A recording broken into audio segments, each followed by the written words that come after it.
Attention, please. Flight 631 for Salt Lake City, Denver, and New York is now boarding at gate number 7. Board Flight 631, please. Attention, please. Flight 549 from Miami and intermediate cities. Now down to Boston, over to El Paso, into Chicago, out to Portland, Oregon. 9.5 hours from coast to coast. 4.5 hours from Jackson, Mississippi to Detroit, Michigan. North, south, east, west. There are 27 scheduled airlines. There are almost 600 airline stops. Every major city, every state in the 48 touched on by the unseen high roads of the sky. The easiest method of travel yet devised by man. America travels the air about its business, casual and matter of fact. Businessmen in particular travel the airlines, buying, selling, developing, and organizing.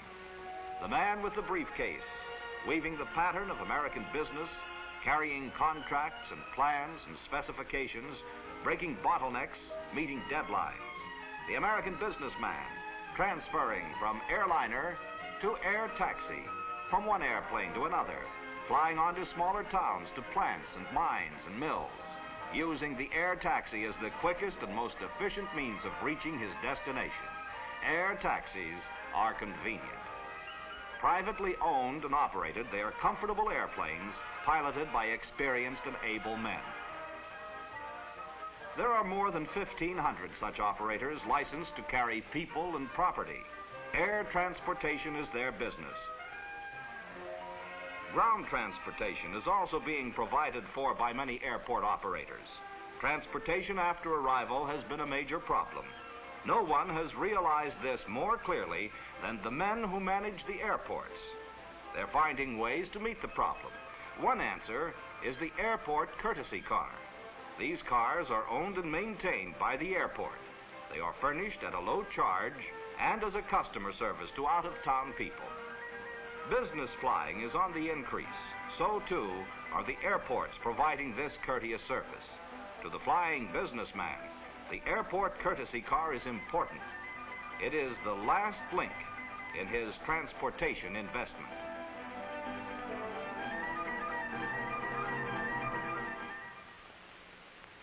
American business firms have more airplanes and do more flying than any alien group in the world. Both civil type and military type airplanes have been converted into flying offices. These offices move over the country at speeds of from 150 to 300 miles an hour. More territory covered, far less travel time involved, and work goes on during the flight. They go when they wish and where they wish. They do business as usual in the comfort and privacy of the company-owned airplane.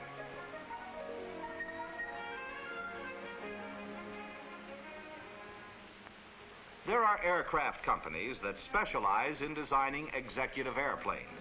They are planned with an eye to comfort as well as efficiency, as carefully planned for privacy and livability as any home.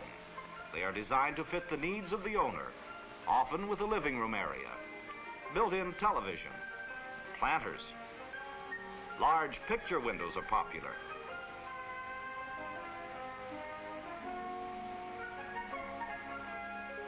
Cabins and vestibules are soundproofed with sound-absorbing material. Tables and furnishings are specially designed. There is often an air-to-ground telephone. This company vice president flies at 12,000 feet elevation in a corporation-owned Martin B-26 conversion.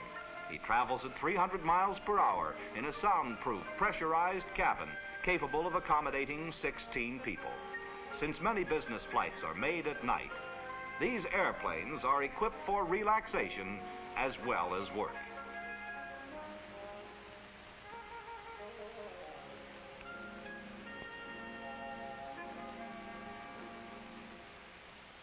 Countless businessmen fly their own airplanes. The majority of airplane owners are over 40 years of age. Banker, salesman engineer, auto dealer, executive secretary, district distributor, sheep rancher, roller rink operator, machine builder, brace maker, broker, construction engineer, electrical contractor, plumber, doctor, combustion engineer, cattle buyer, retailer, builder, veterinary, salesman, repairman, lawyer, insurance agent. And then there are businessmen every day, turning their thoughts to the airplane and learning to fly. This man is a qualified flight instructor. His business is teaching people to fly. He is understanding and courteous. He has a sound knowledge of airplanes and what they can do. It costs less than $100 to learn to fly, less than $500 to become a qualified licensed pilot. There's no age limit on learning to fly. First, the student pilot becomes acquainted with the functional parts of the airplane. He learns to check the airplane and to recognize for himself if it is ready to fly. This simple procedure is line checking.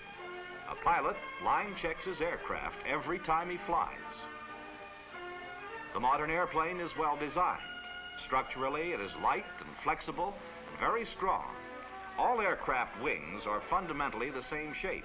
This shape is the basic airfoil. The tail assembly is checked. Once the student is acquainted with the outside of the airplane, instruction inside begins. He sits in the pilot seat, the instructor on his right. His instructor shows him that the wheel works smoothly and accurately. When he knows how to use the brakes and start the airplane, he is taught to taxi the airplane on the ground. He is taught ground courtesies and how to watch for other aircraft. Taxiing develops control which is later used on takeoff and landing. The same day, they fly. They stop at the end of the runway, brakes are set, gas is checked. It's opened, and the engine power is checked on each ignition system individually. The carburetor heat is checked by turning it on and off. The throttle is closed to the idling position. This is the engine check. Now the student sees if the airplane's controls move freely and easily. First, the aileron action. Then the wheel forward and back for the elevator. Rudder pedals in and out for the rudder fin. Line check, engine check, and control check are performed before every flight. The instructor releases the brakes, opens the throttle, and as the airplane takes off, dual instruction begins. With the rudder, the airplane is kept from turning. After it has gained speed, the elevator is brought up, and the airplane takes off. The airplane is equipped with dual controls, and the student can easily follow the movements of the rudder. He is shown one simple maneuver at a time, and then is allowed to practice it. By this method, he learns to fly the airplane exactly where he wants it to go. With less than 5 hours of dual instruction, the average person will handle the airplane in a confident manner.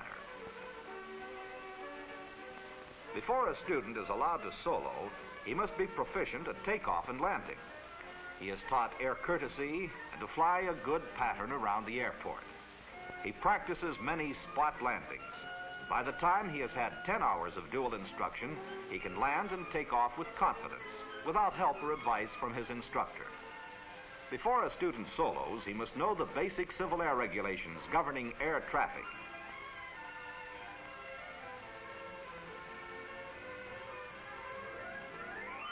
When the instructor is satisfied that his student knows the simple regulations and that he is capable of flying the airplane alone, he asks him to make 3 takeoffs and 3 landings.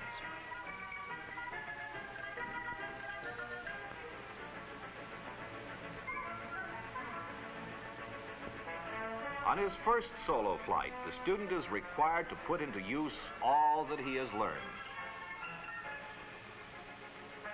He has been taught to watch for other aircraft. He has been taught to make a proper final approach. He knows how to keep the proper airspeed, control wheel forward for more airspeed and wheel back for less. As he approaches the runway, he slows down. And as the airplane touches the ground, the control wheel is all the way back. After 40 hours of mixed dual and solo flying, he passes the regulation flight check. He takes a written examination which assures that he understands the basic principles of map reading, weather, and flight. His instructor checks him out in other airplanes. Now, a qualified licensed pilot, the businessman is interested in finding the specific airplane that will meet his needs. His hours in the air while learning to fly and while taking his cross-country flight instruction have been planned to do double duty. Each flight has been a business trip. His travel time has been cut 80%. He knows exactly how airplane ownership will benefit him. American aircraft designers and manufacturers are developing new airplanes. The Aerocar, both ground vehicle and airplane.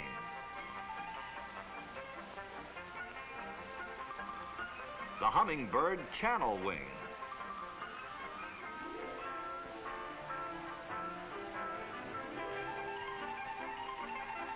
"90% of all airplane owners pilot their own airplanes. They use executive types such as the Aero Commander, the 4 or 5 place 310 Cessna, manufactured in Wichita, Kansas.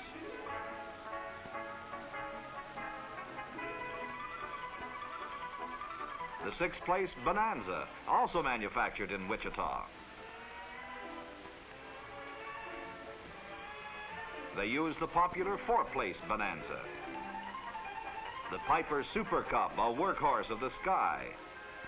The Call Air from Afton, Wyoming. Aeroncas. Stinsons. Air Coups. Luscombe's. Navions. There are all kinds of airplanes. Their biggest single user is the businessman. The economics of time and travel have made them a vital part of America's life.